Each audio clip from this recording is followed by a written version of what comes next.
Welcome to English lounge. So ഇന്ന് നമ്മൾ എടുക്കാൻ പോകുന്ന ടോപ്പിക് വളരെ സിമ്പിൾ ആയിട്ടുള്ള ഒരു ടോപ്പിക്കാണ്. നിങ്ങൾക്ക് എല്ലാവർക്കും മിക്കവർക്കും അറിയുന്ന ഒരു ടോപ്പിക്കാണ്. കുഞ്ഞു ക്ലാസ്സിലെ നമ്മൾ പഠിക്കുന്ന ഒരാളെ കുറിച്ചാണ് ഇന്ന് നമ്മൾ പഠിക്കാൻ പോകുന്നത്. വേറെ ആരുമല്ല, നമ്മുടെ നൗൺസിനെ കുറിച്ചാണ് നമ്മൾ ഇന്നത്തെ സെഷനിൽ പഠിക്കാൻ പോകുന്നത്. അപ്പൊ നൗൺസ് എന്താണെന്നും നൗൺസിന്റെ ഡിഫറെന്റ് ടൈപ്സ് ഏതൊക്കെയാണെന്നുമാണ് ഇന്നത്തെ സെഷനിൽ നമ്മൾ ഡിസ്കസ് ചെയ്യാൻ പോകുന്നത്. സോ നമുക്ക് സെഷനിലോട്ട് കിടക്കാം. Let's get started. നൗൺസിനെ കുറിച്ച് പറയുന്നതിന് മുമ്പ് നമ്മൾ എല്ലാവരും മനസ്സിലാക്കേണ്ട ഒരു ഇമ്പോർട്ടന്റ് ആയിട്ടൊരു ടേം ആണ് ഡിഫറെന്റ് പാർട്സ് ഓഫ് സ്പീച്ച് എന്ന് പറയുന്നത്. ഗ്രാമർ പഠിക്കുമ്പോൾ നമ്മൾ ഇമ്പോർട്ടന്റ് ആയിട്ട് മനസ്സിലാക്കേണ്ടതാണ് ഡിഫറെന്റ് പാർട്സ് ഓഫ് സ്പീച്ച്. എനിക്ക് തോന്നുന്നു ഞാൻ വേറെ വീഡിയോസിൽ പറഞ്ഞിട്ടുണ്ട് ഡിഫറെന്റ് പാർട്സ് ഓഫ് സ്പീച്ചിനെ കുറിച്ചിട്ട്. അപ്പൊ നമുക്ക് 8 പാർട്സ് ഓഫ് സ്പീച്ച് ആണ് വരുന്നത്. ഏതൊക്കെയാണെന്ന് വെച്ചാൽ noun, pronouns, verb, adjectives, adverbs, prepositions, conjunctions, interjections. ഇവര് 8 പേരടങ്ങുന്ന ഒരു ഫാമിലിയാണ് നമ്മൾ എന്തെന്ന് പറയുന്നത്, ഡിഫറെന്റ് പാർട്സ് ഓഫ് സ്പീച്ച് എന്ന് പറയുന്നത്. ഓക്കെ, ഈ ഡിഫറെന്റ് പാർട്സ് ഓഫ് സ്പീച്ചിൽ വരുന്ന ഒരാളാണ് നൗൺ എന്ന് പറയുന്നത്. ഇനി നൗണിനെ കുറിച്ച് പറയുന്നതിന് മുമ്പ് ഞാനൊരു കാര്യം പറയാം. സബ്ജക്റ്റ് എന്താണെന്ന് നിങ്ങൾ മനസ്സിലാക്കുക. എന്താണ് സബ്ജക്റ്റ് എന്ന് പറയുന്നത്? ആരെ കുറിച്ചാണോ നമ്മൾ പറയുന്നത്, അല്ലെങ്കിൽ ആക്ഷൻ ചെയ്യുന്ന ആരാണോ അയാളെയാണ് നമ്മൾ സബ്ജക്റ്റ് എന്ന് പറയുന്നത്. ഒരു സെന്റൻസിൽ എന്തായാലും ഒരു സബ്ജക്റ്റ് കാണുമല്ലോ. സോ ആരാണോ ഒരു ക്രിയ പ്രവർത്തിക്കുന്നത്, അല്ലെങ്കിൽ ആരെ കുറിച്ചാണോ നമ്മൾ പറയുന്നത്, അയാളെയാണ് സബ്ജക്റ്റ് എന്ന് പറയുന്നത്. ഈ സബ്ജക്റ്റ് ഒന്നെങ്കിൽ ഒരു വ്യക്തിയുടെ പേരാകാം, അല്ലെങ്കിൽ ഒരു സ്ഥലത്തിന്റെ പേരാകാം, ഒരു വസ്തുവിന്റെ പേരാകാം, ഇല്ലെങ്കിൽ പ്രോനൗൺസ് ആയിട്ടും വരാം. പ്രോനൗൺസ് എന്ന് പറയുമ്പോൾ അറിയാം, നമ്മൾ ഓൾറെഡി ഒരു വീഡിയോ ചെയ്തിട്ടുണ്ട് പ്രോനൗൺസിനെ കുറിച്ചിട്ട്. നൗൺ ഇല്ലെങ്കിൽ നൗണിന്റെ സ്ഥാനത്ത് ഉപയോഗിക്കുന്ന വാക്കുകളെയാണ് പ്രോനൗൺസ് എന്ന് പറയുന്നത്. ഇപ്പൊ ഞാനൊരു എക്സാമ്പിൾ ഇവിടെ കാണിച്ചു തരാം. രേഷ്മ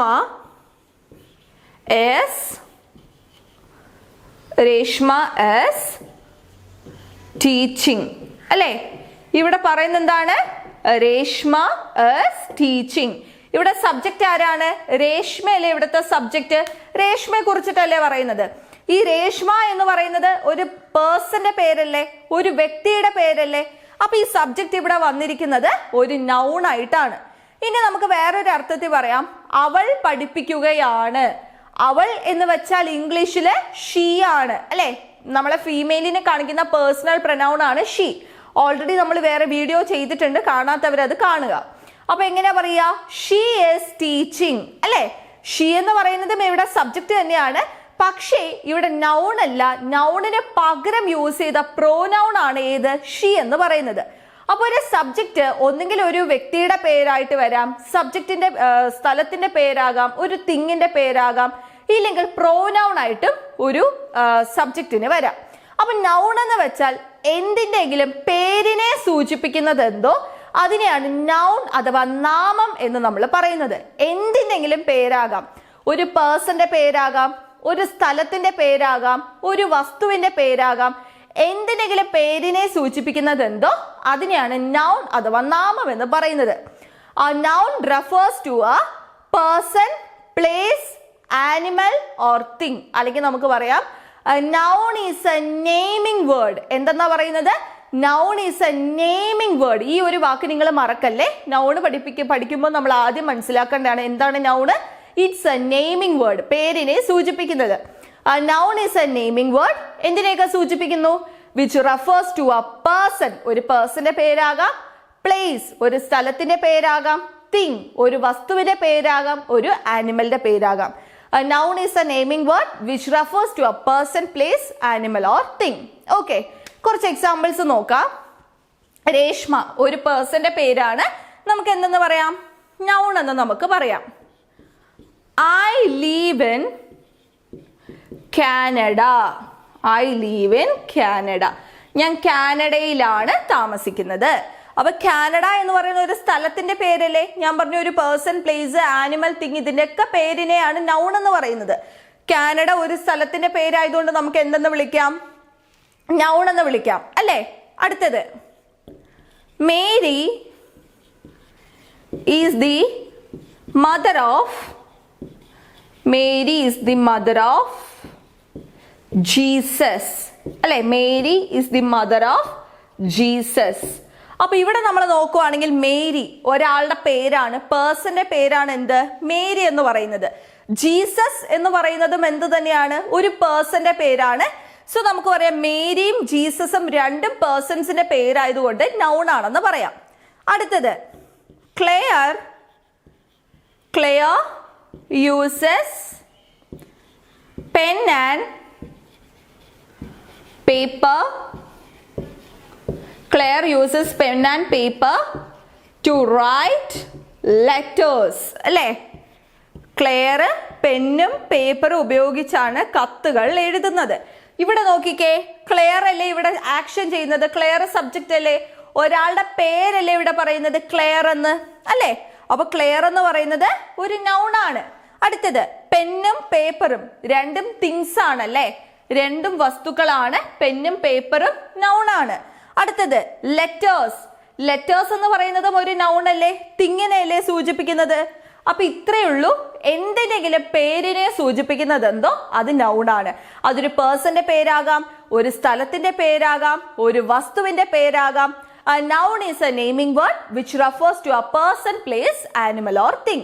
ഈ നൗണ് നമുക്ക് പല തരത്തിലാണുള്ളത്. നമുക്ക് ഓരോ നൗണും ഡീറ്റെയിൽ ആയിട്ട് തന്നെ നോക്കാം. സോ നമ്മുടെ ആദ്യത്തെ ടൈപ്പാണ് പ്രോപ്പർ നൗൺ. എന്താണ് പ്രോപ്പർ നൗൺ, അല്ലേ? പ്രോപ്പർ നൗൺ എന്താന്ന് വെച്ചാൽ ഞാൻ പറഞ്ഞു എല്ലാത്തിനെയും പേരിനെ സൂചിപ്പിക്കുന്നത് നൗൺ ആണ്. ഇതിലെ പ്രോപ്പർ നൗൺ എന്താന്ന് വെച്ചാൽ ഒരു പേഴ്സൺ, ഒരു പ്ലേസ്, ഒരു ആനിമല്, ഒരു തിങ്, ഇതിന്റെ എല്ലാം പേര് പ്രത്യേകം നമ്മൾ എടുത്ത് പറയുകയാണെങ്കിൽ, സ്പെസിഫിക് റെഫറൻസ് കൊടുത്ത് പറയുകയാണെങ്കിൽ ഇതിനെയാണ് പ്രോപ്പർ നൗൺ എന്ന് പറയുന്നത്. ഇപ്പൊ ഒരു എക്സാമ്പിൾ പറയാം, ജാസ്മിൻ, അല്ലെ? ഒരു പൂവ് എടുത്തിട്ട് ഞാൻ പറയാണ് ഇത് ജാസ്മിൻ ആണെന്നാണ് പറയുന്നത്. ഇതൊരു ഫ്ലവർ ആണെന്ന് പറയുകയാണെങ്കിൽ അത് ഏത് പൂവുമാകാം, അല്ലെ? പക്ഷേ ഒരു പൂവിന്റെ പേര് ഞാൻ പ്രത്യേകം ഇവിടെ എടുത്തു പറയുന്നില്ലേ, ജാസ്മിൻ. അപ്പൊ ജാസ്മിൻ അവിടെ ഏത് നൗൺ ആണ്, പ്രോപ്പർ നൗൺ ആണ്. അടുത്തത് ഓറഞ്ച്, അല്ലെ? ഇതൊരു ഫ്രൂട്ട് ആണെന്ന് പറയുകയാണെങ്കിൽ അത് ഏത് ഫ്രൂട്ടും ആകാം, അല്ലെ? കോമൺ നൗൺ ആണ്. പക്ഷെ ഞാൻ ഇവിടെ പറയാണ് ഈ ഒരു ഫ്രൂട്ടിന്റെ പേര് ഓറഞ്ച് എന്നാണ് എന്ന് പ്രത്യേകം എടുത്തു പറയുമ്പോൾ അത് ഏത് നൗൺ ആണ്, പ്രോപ്പർ നൗൺ ആണ്. ഇന്ത്യ, അല്ലെ? ഇതൊരു കൺട്രി ആണ്, ഇതൊരു രാജ്യമാണെന്ന് പറയുമ്പോൾ അത് ഏത് രാജ്യവുമാകാം, ഏത് കൺട്രിയും ആകാം. പക്ഷെ ഞാൻ ഇവിടെ പറയാണ് ഈ കൺട്രിയുടെ പേര് ഞാൻ പ്രത്യേകം എടുത്തു പറയലേ ഇന്ത്യ എന്ന്. അപ്പൊ ഇന്ത്യ എന്ന് പറയുന്നത് ഏത് നൗൺ ആണ്, പ്രോപ്പർ നൗൺ ആണ്. ഒരാളുടെ പേര് രേഷ്മ ഒരു പ്രോപ്പർ നൗൺ ആണ്. കാനഡ, ലണ്ടൻ, ഇതെല്ലാം പ്രോപ്പർ നൗൺസ് ആണ്. അപ്പൊ ഒരു പേഴ്സൺ, പ്ലേസ്, ആനിമൽ, തിങ്, ഇതിന്റെ എല്ലാം പേര് പ്രത്യേകം എടുത്ത് പറയുകയാണെങ്കിൽ അതിനെയാണ് പ്രോപ്പർ നൗൺ എന്ന് നമ്മൾ പറയുന്നത്. The specific or a particular name of a person, place, animal or thing. Okay, എന്തൊക്കെ എക്സാമ്പിൾസ് പറയാം നമുക്ക്?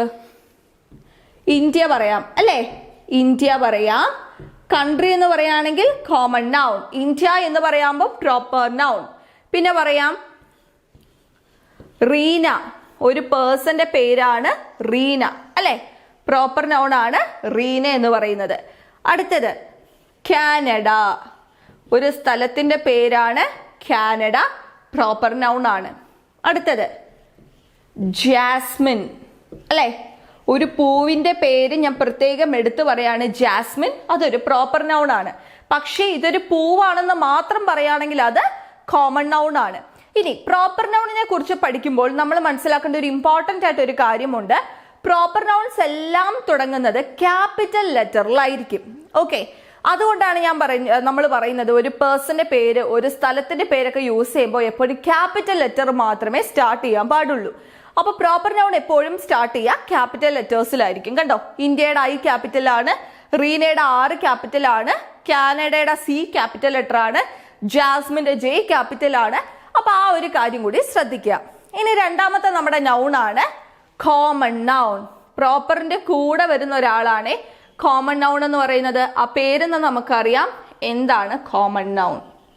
കോമൺ ആയിട്ട് അല്ലെങ്കിൽ ജനറൽ ആയിട്ട് പറയാൻ വേണ്ടി യൂസ് ചെയ്യുന്ന നൗണിനെയാണ് കോമൺ നൗൺ എന്ന് പറയുന്നത്. ഇപ്പൊ ഇതൊരു കൺട്രി ആണെന്ന് പറയുകയാണെങ്കിൽ ഏത് കൺട്രിയും ആകാം, കോമൺ ആയിട്ടല്ലേ പറയുന്നത്.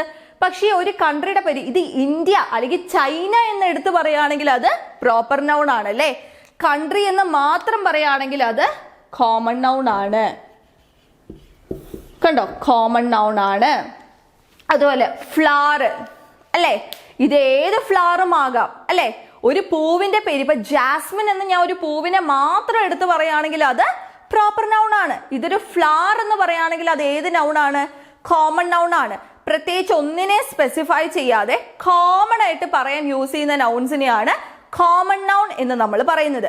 പ്രത്യേകിച്ച് ഒരു റെഫറൻസ് ഒന്നും കൊടുക്കുന്നില്ല, ജനറൽ ആയിട്ട് കോമൺ ആയിട്ട് പറയാനാണ് കോമൺ നൗൺ യൂസ് ചെയ്യുന്നത്. ഇനി അടുത്ത ടൈപ്പാണ് അബ്സ്ട്രാക്ട് നൗൺ. നമ്മൾ മനസ്സിലാക്കേണ്ടതാണ് അബ്സ്ട്രാക്ട് നൗൺ.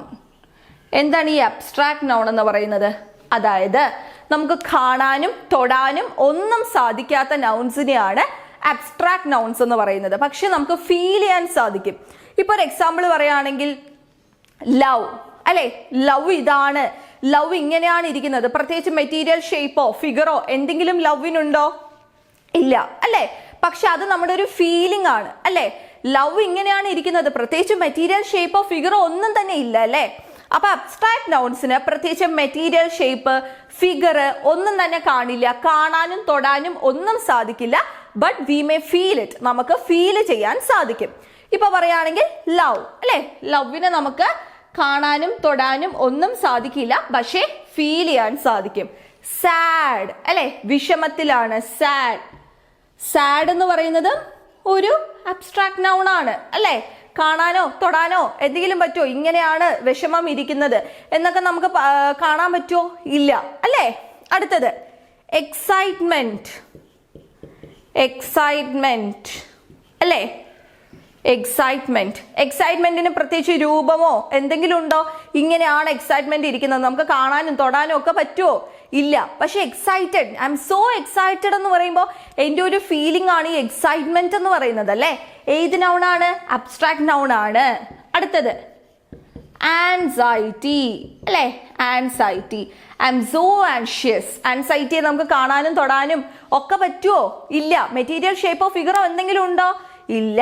അപ്പൊ ഇങ്ങനെ നമ്മുടെ സെൻസ് ഓർഗൻ കൊണ്ട് നമുക്ക് ഡിറ്റക്ട് ചെയ്യാൻ പറ്റാത്തത്, പ്രത്യേകിച്ച് മെറ്റീരിയൽ ഷേപ്പോ ഫിഗറോ ഒന്നുമില്ലാതെ നമുക്ക് ഫീൽ ചെയ്യാൻ മാത്രം പറ്റുന്ന നൗൺസിനെയാണ് അബ്സ്ട്രാക്ട് നൗൺസ് എന്ന് പറയുന്നത്.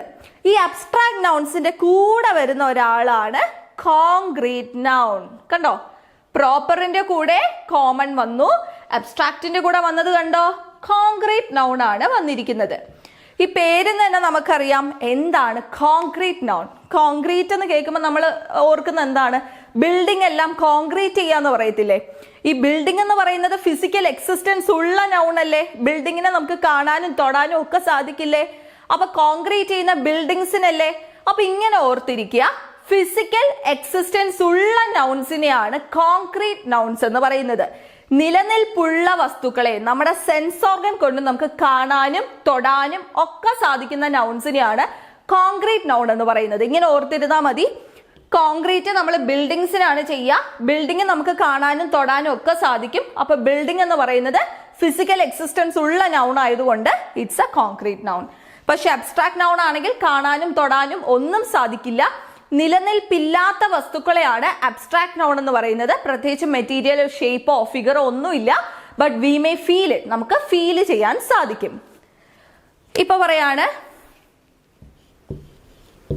ബിൽഡിംഗ് അല്ലെ, ബിൽഡിങ്ങിനെ കാണാനും തൊടാനും ഒക്കെ സാധിക്കില്ലേ. കെട്ടിടത്തിനെ കോൺക്രീറ്റ് നൗൺ അല്ലേ. അടുത്തത് ഫർണിച്ചർ. ഫർണിച്ചർ അല്ലെ, ഫേർണിച്ചേഴ്സ്, ബെഞ്ചും ഡെസ്കിനെയൊക്കെ കാണാനും തൊടാനും ഒക്കെ സാധിക്കില്ലേ. ഫീൽ ചെയ്യാൻ മാത്രമേ പറ്റുള്ളൂ, ഫീലിംഗ് അല്ല, നമുക്ക് കാണാനും തൊടാനും ഒക്കെ സാധിക്കും അല്ലേ. അടുത്തത് ജോൺ. ഒരു വ്യക്തിയാണ്, ജോണിനെ കാണാനും തൊടാനും ഒക്കെ സാധിക്കില്ലേ. ജോൺ എന്ന് പറയുന്നത് കോൺക്രീറ്റ് നൗൺ ആണ്. ട്രീ. ട്രീ ഒരു കോൺക്രീറ്റ് നൗൺ ആണ്, കാണാനും തൊടാനും ഒക്കെ സാധിക്കില്ലേ. അപ്പൊ നിലനിൽപ്പുള്ള വസ്തുക്കളെയാണ് നമുക്ക് എന്തെന്ന് പറയുന്നത്, കാണാനും തൊടാനും ഒക്കെ സാധിക്കുന്ന നൗൺസിനെയാണ് കോൺക്രീറ്റ് നൗൺസ് എന്ന് നമ്മൾ പറയുന്നത്.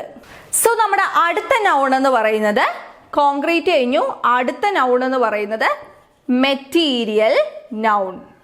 മെറ്റീരിയൽ നൗൺ എന്ന് കേൾക്കുമ്പോൾ തന്നെ നമുക്കറിയാം മെറ്റീരിയലിനെ സൂചിപ്പിക്കുന്ന നൗൺസിനെയാണ് മെറ്റീരിയൽ നൗൺ എന്ന് പറയുന്നത് അല്ലേ. ഒരു സബ്സ്റ്റൻസിൽ നിന്നും അല്ലെങ്കിൽ ഒരു വസ്തുവിൽ നിന്നും നമ്മൾ മറ്റ് പല വസ്തുക്കളും ഉണ്ടാക്കുകയാണെങ്കിൽ ആ ഒരു മെറ്റീരിയലിനെയാണ് നമ്മൾ എന്തെന്ന് പറയുന്നത്? മെറ്റീരിയൽ നൗൺ എന്ന് പറയുന്നത്. ഇപ്പൊ ഒരു എക്സാമ്പിൾ പറയുകയാണെങ്കിൽ ഗോൾഡ് എന്ന മെറ്റീരിയലിൽ നിന്നല്ലേ നമ്മൾ ഗോൾഡ് ഓർണമെന്റ്സ് ഉണ്ടാക്കുന്നത്. ഒരു വസ്തുവിൽ നിന്ന് നമ്മൾ മറ്റു പല വസ്തുക്കളും ഉണ്ടാക്കുകയാണെങ്കിൽ ആ വസ്തുവിനെയാണ് മെറ്റീരിയൽ നൗൺ എന്ന് പറയുന്നത്. ഗോൾഡ് എന്ന വസ്തുവിൽ നിന്നാണ് നമ്മൾ ഗോൾഡ് ഓർണമെന്റ്സ് ഒക്കെ ഉണ്ടാക്കുന്നത്. അപ്പൊ ഗോൾഡ് ഒരു മെറ്റീരിയൽ നൗൺ ആണ്. സിൽവർ എന്ന മെറ്റീരിയലിൽ നിന്നും നമ്മൾ വെസൽസ് ഉണ്ടാക്കാറുണ്ട്, ആക്സസറീസ് ഉണ്ടാക്കാറുണ്ട്. സിൽവർ എന്ന് പറയുന്നത് മെറ്റീരിയൽ നൗൺ ആണ്. അടുത്തത് സോയിൽ അല്ലെ. സോയിൽ എന്ന മെറ്റീരിയൽ ഉപയോഗിച്ച് നമ്മൾ പല മൺപാത്രങ്ങളും ബാക്കി ക്ലേ പോട്ട്സും ഒക്കെ ഉണ്ടാക്കാറില്ലേ. അപ്പൊ സോയിൽ എന്ന് പറയുന്നത് ഒരു മെറ്റീരിയൽ നൗൺ ആണ്. കോട്ടൺ അല്ലെ. കോട്ടൺ എന്ന മെറ്റീരിയൽ ഉപയോഗിച്ച് നമ്മൾ കോട്ടൺ ക്ലോത്ത്സ് ഉണ്ടാക്കാറില്ലേ അല്ലെ. കോട്ടൺ ക്ലോത്ത്സ് ഉണ്ടാക്കാറുണ്ട്. അപ്പൊ ആ ഉണ്ടാക്കുന്ന മെറ്റീരിയൽ ആയ കോട്ടനെ നമ്മൾ എന്താ പറയുന്നത്? മെറ്റീരിയൽ നൗൺ എന്നാണ് പറയുന്നത്. കയർ അല്ലെ. കൊയർ എന്ന മെറ്റീരിയൽ ഉപയോഗിച്ച് നമ്മൾ മാറ്റ്സും ഒക്കെ ഉണ്ടാക്കാറില്ലേ. അപ്പൊ ഈ കൊയർ എന്ന മെറ്റീരിയലിനെ നമ്മൾ എന്താ പറയാ? മെറ്റീരിയൽ നൗൺ എന്ന്. അപ്പൊ ഒരു മെറ്റീരിയൽ നിന്ന്, ഒരു വസ്തുവിൽ നിന്ന് നമ്മൾ മറ്റു പല വസ്തുക്കളും ഉണ്ടാക്കുകയാണെങ്കിൽ ആ ഒരു മെറ്റീരിയലിനെയാണ് മെറ്റീരിയൽ നൗൺ എന്ന് നമ്മൾ പറയുന്നത്. അടുത്ത നൗൺ ആണ് വളരെ ഇമ്പോർട്ടൻ്റ് ആയിട്ട് നിങ്ങൾ മനസ്സിലാക്കേണ്ട നൗൺ ആണ് കളക്റ്റീവ് നൗൺ. പേരിന്ന് നമുക്കറിയാം കളക്റ്റീവ് നൗൺ. ഈ ഒരു പേര് കേട്ടപ്പോൾ നിങ്ങൾക്ക് എന്ത് മനസ്സിലായി? കളക്റ്റീവ്, കളക്ഷൻ അല്ലെ. ഒരു കൂട്ടത്തെ കാണിക്കുന്ന നൗൺസിനെയാണ് കളക്റ്റീവ് നൗൺസ് എന്ന് പറയുന്നത്. നമ്മൾ മലയാളത്തിൽ പറയത്തില്ലേ, അവിടെ ഒരു ആൾക്കൂട്ടമുണ്ട് അല്ലെ. ആൾക്കൂട്ടം. ഇംഗ്ലീഷിൽ നമ്മൾ എന്താ പറയാ? a crowd of people എന്നാണ് നമ്മൾ പറയുന്നത്. a crowd of people. I saw a crowd of people there. ഞാൻ അവിടെ ഒരു ആൾക്കൂട്ടത്തെ കണ്ടു. I saw a crowd of people there. അപ്പൊ ഒരു കൂട്ടത്തെ കാണിക്കുന്ന collection of noun taken as a whole അല്ലെ. ഒരു കൂട്ടത്തെ കാണിക്കുന്ന നൗൺസിനെയാണ് കളക്റ്റീവ് നൗൺസ് എന്ന് പറയുന്നത്. എന്തൊക്കെ പറയാം? ബഞ്ച് ഓഫ് കീസ് അല്ലെ. a bunch of keys. താക്കോൽ കൂട്ടം. ഇംഗ്ലീഷിൽ നമ്മൾ എന്താ പറയാ? താക്കോൽ കൂട്ടത്തിനെ ബഞ്ച് എന്നാ പറയാ. Bunch of keys. Crowd of people അല്ലെ. Crowd of people. ആൾക്കൂട്ടം. നമ്മൾ ഈ ആൾക്കൂട്ടത്തിന് ഇംഗ്ലീഷിൽ എന്താ പറയാ? കളക്റ്റീവ് നൗൺ എന്താണ്? ക്രൗഡ് ആണ്. Crowd of people. അടുത്തത് സ്കൂൾ ഓഫ് ഫിഷ് അല്ലെ. School of fish. മീൻകൂട്ടത്തിനെയൊക്കെ നമ്മൾ സ്കൂൾ അഥവാ ഷാൾ ഓഫ് ഫിഷസ് എന്നാണ് നമ്മൾ പറയുന്നത്. പ്രൈഡ് ഓഫ് ലയൺ അല്ലെ. സിംഹക്കൂട്ടങ്ങളെ പ്രൈഡ് ആണ് യൂസ് ചെയ്യുക. Pride of lion. Constellation of stars അല്ലെ, അല്ലെങ്കിൽ ക്ലസ്റ്റർ ഓഫ് സ്റ്റാർസ്. നക്ഷത്രക്കൂട്ടങ്ങൾ അല്ലെ. കോൺസ്റ്റലേഷൻ ഓഫ് സ്റ്റാർസ് അല്ലെങ്കിൽ ക്ലസ്റ്റർ ഓഫ് സ്റ്റാർസ് എന്നൊക്കെ നമുക്ക് പറയാം. Bench of keys, bunch of banana, a pack of cards അല്ലെ. അപ്പൊ ഇതുപോലെ ഒരു കൂട്ടത്തെ അഥവാ കളക്ഷനെ കാണിക്കുന്ന നൗൺസിനെയാണ് നമ്മൾ എന്തെന്ന് പറയുന്നത്? കളക്റ്റീവ് നൗൺ എന്ന് പറയുന്നത്. Collection of noun taken as a whole. മനസ്സിലായോ? മെറ്റീരിയൽ നൗൺ എന്ന് പറഞ്ഞാൽ ഒരു മെറ്റീരിയലിൽ നിന്ന് നമ്മൾ മറ്റു പല വസ്തുക്കളും ഉണ്ടാക്കുകയാണെങ്കിൽ ആ മെറ്റീരിയലിനെയാണ് മെറ്റീരിയൽ നൗൺ എന്ന് പറയുന്നത്.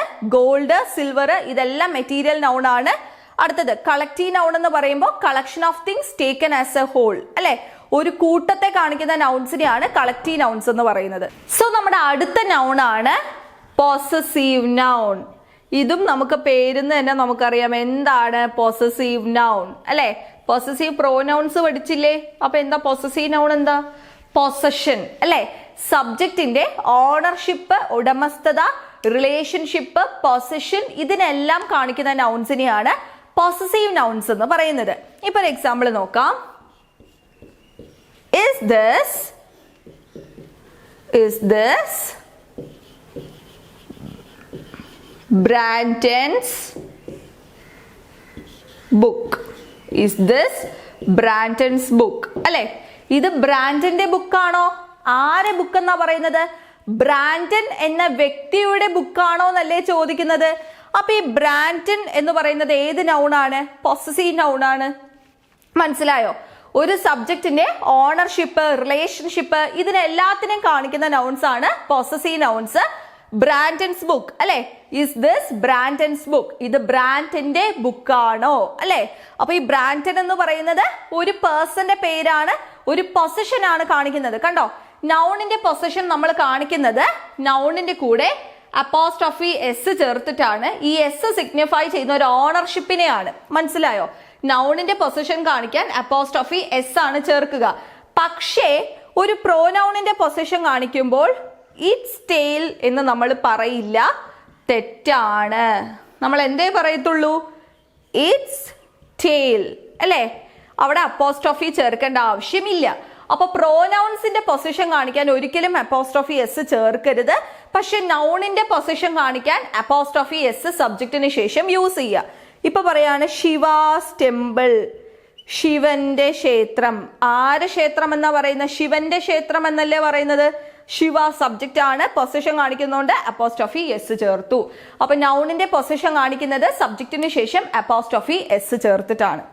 അപ്പൊ ഇന്ന് നമ്മൾ പഠിച്ചത് എന്താണ് നൗൺസ് എന്നും നൗൺസിന്റെ കുറച്ച് ടൈപ്സും ആണ്. ഞാൻ പറഞ്ഞു നൗൺ എന്ന് സബ്ജക്റ്റ് ആയിട്ട് ഒരു നൗണിനും വരാം, പ്രോനൗൺസിനും വരാം. നൗൺ എന്ന് പറയുന്നത് ഇറ്റ്സ് എ നെയിമിംഗ് വേർഡ്. ഒരു പേഴ്സൺ, പ്ലേസ്, ആനിമൽ, തിങ്, എന്തിനെങ്കിലും പേരിനെ സൂചിപ്പിക്കുന്നതാണ് നൗൺ എന്ന് പറയുന്നത്. നൗണിന്റെ ടൈപ്സ് പഠിച്ചു. Proper noun, particular or specific name of A person, place, animal or thing. ഒരു പേഴ്സൺ, ഒരു പ്ലേസ്, ആനിമൽ, തിങ്, ഇതിന്റെയൊക്കെ പേര് പ്രത്യേകം എടുത്തു പറയുകയാണെങ്കിൽ അത് പ്രോപ്പർ നൗൺ ആണ്. പ്രോപ്പർ നൗൺ എപ്പോഴും ക്യാപിറ്റൽ ലെറ്ററിലായിരിക്കും സ്റ്റാർട്ട് ചെയ്യുക. രണ്ടാമത് പഠിച്ചത് കോമൺ നൗൺ ആണ്. കോമൺ നൗൺ പേര് തന്നെ നമുക്കറിയാം. കോമൺ ആയിട്ട് ജനറൽ ആയിട്ട് പറയുകയാണെങ്കിൽ അത് കോമൺ നൗൺ. കൺട്രി, അതായത് കൺട്രി, അതുപോലെ ആനിമൽ എന്നൊക്കെ പറയുകയാണെങ്കിൽ അത് ഫ്ലവർ എന്നൊക്കെ പറയുകയാണെങ്കിൽ കോമൺ നൗൺ ആണ്. പിന്നെ പഠിച്ച അബ്സ്ട്രാക്ട് നൗൺ ആണ്. നിലനിൽപ്പില്ലാത്ത വസ്തുക്കളെ, നമുക്ക് കാണാനും തൊടാനും ഒന്നും പറ്റാത്ത, ഫീലിംഗ് മാത്രമുള്ള, മെറ്റീരിയൽ, ഷേപ്പോ ഫിഗറോ ഒന്നും തന്നെ ഇല്ലാത്ത വസ്തുക്കളെയാണ് അബ്സ്ട്രാക്ട് നൗൺസ് എന്ന് പറയുന്നത്. അബ്സ്ട്രാക്ട് നൗൺസിന്റെ കൂടെ വരുന്നതാണ് കോൺക്രീറ്റ് നൗണ്. കോൺക്രീറ്റ് എന്ന വാക്ക് നമ്മൾ ബിൽഡിങ്ങിലാണ് കൂടുതലും കേൾക്കുക. ബിൽഡിംഗ് നിലനിൽപ്പുള്ള വസ്തുക്കളാണ്. സോ കോൺക്രീറ്റ് നൗൺ എന്ന് പറയുന്നത് ഫിസിക്കൽ എക്സിസ്റ്റൻസ് ഉള്ളത്, നമുക്ക് കാണാനും തൊടാനും ഒക്കെ സാധിക്കുന്ന നൗൺസിനെയാണ് കോൺക്രീറ്റ് നൗൺസ് എന്ന് പറയുന്നത്. പിന്നെ നമ്മൾ പഠിച്ചത് മെറ്റീരിയൽ നൗൺ ആണ്. ഒരു മെറ്റീരിയലിൽ നിന്ന് നമ്മൾ മറ്റു പല വസ്തുക്കളും ഉണ്ടാക്കുകയാണെങ്കിൽ ആ ഒരു മെറ്റീരിയലിനെയാണ് മെറ്റീരിയൽ നൗൺ എന്ന് പറയുന്നത്. ഗോൾഡ്, സിൽവർ, സോയിൽ, കോട്ടൺ, ഇതെല്ലാം മെറ്റീരിയൽ നൗൺസ് ആണ്. പിന്നെ നമ്മൾ പഠിച്ചത് കളക്റ്റീവ് നൗൺ ആണ്. Collection of things taken as a whole, ഒരു കൂട്ടത്തെ കാണിക്കുന്ന നൗൺസിനെയാണ് കളക്റ്റീവ് നൗൺസ് എന്ന് പറയുന്നത്. Crowd of people, bunch of keys, pride of lion, school of fishes, pack of wolves, ഇതെല്ലാം കളക്റ്റീവ് നൗൺ ആണ്. പിന്നെ നമ്മൾ പഠിച്ചത് പൊസസീവ് നൗൺ ആണ്. ഒരു സബ്ജക്റ്റിന്റെ ഓണർഷിപ്പ് ഓർ റിലേഷൻഷിപ്പ് ഒക്കെ കാണിക്കുന്ന നൗൺസ് ആണ് possessive nouns. Possessive noun form ചെയ്യുന്ന അപ്പോസ്ട്രോഫി എസ് ചേർത്തിട്ടായിരിക്കും സബ്ജക്റ്റിന്റെ കൂടെ. പക്ഷെ പ്രോനൗൺസിന്റെ പൊസിഷൻ കാണിക്കാൻ ഒരിക്കലും നമ്മൾ അപ്പോസ്ട്രോഫി ചേർക്കരുത്. ഇനി നമുക്കുണ്ട് singular, plural, countable nouns, uncountable nouns, noun, gender, ഇതെല്ലാം നമുക്ക് പഠിക്കാനുണ്ട്. വരും വീഡിയോസിൽ നമ്മൾ ഡീറ്റെയിൽ ആയിട്ട് സിംഗുലർ, പ്ലൂറൽ, അതിന്റെ ഫോർമേഷൻ, അതുപോലെ mass nouns and count nouns, ഇതെല്ലാം ഡിസ്കസ് ചെയ്യുന്നതാണ്. സോ ഇന്നത്തെ ക്ലാസ് നിങ്ങൾക്ക് എല്ലാവർക്കും ഇഷ്ടമായെങ്കിൽ വീഡിയോ ലൈക്ക് ചെയ്യാനും ഷെയർ ചെയ്യാനും സബ്സ്ക്രൈബ് ചെയ്യാനും മറക്കരുത്. അടുത്തൊരു വീഡിയോ ആയിട്ട് കാണുന്നത് വരെ it's me Reshma. Thank you.